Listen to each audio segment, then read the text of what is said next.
Chapter 17. When one wishes to play the wit, he sometimes wanders a little from the truth. I have not been altogether honest in what I have told you about the lamplighters. And I realize that I run the risk of giving a false idea of our planet to those who do not know it. Men occupy a very small place upon the earth. If the 2 billion inhabitants who people its surface were all to stand upright and somewhat crowded together, as they do for some big public assembly, they could easily be put into one public square 20 miles long and 20 miles wide. All humanity could be piled up on a small Pacific islet. The grown-ups, to be sure, will not believe you when you tell them that. They imagine that they fill a great deal of space. They fancy themselves as important as the baobabs. You should advise them, then, to make their own calculations. They adore figures, and that will please them. But do not waste your time on this extra task. It is unnecessary. You have, I know, confidence in me. When the little prince arrived on the earth, he was very much surprised not to see any people.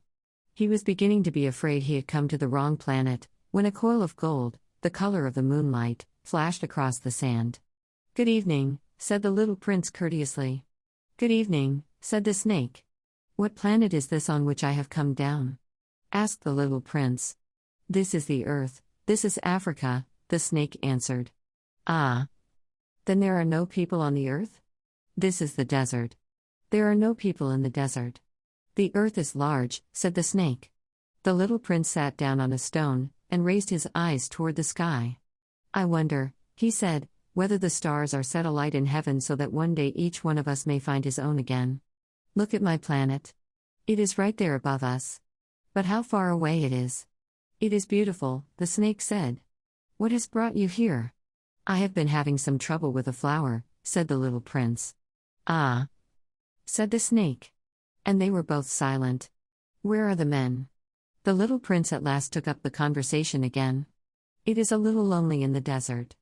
"It is also lonely among men," the snake said.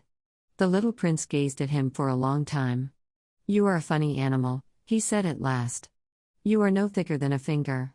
"But I am more powerful than the finger of a king," said the snake. The little prince smiled. "You are not very powerful.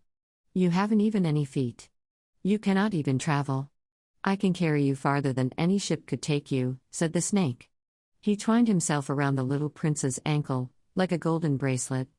"Whomever I touch, I send back to the earth from whence he came," the snake spoke again. "But you are innocent and true, and you come from a star." The little prince made no reply.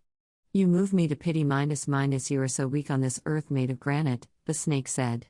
"I can help you, some day, if you grow too homesick for your own planet. I can oh. "I understand you very well," said the little prince. "But why do you always speak in riddles?" "I solve them all," said the snake. And they were both silent.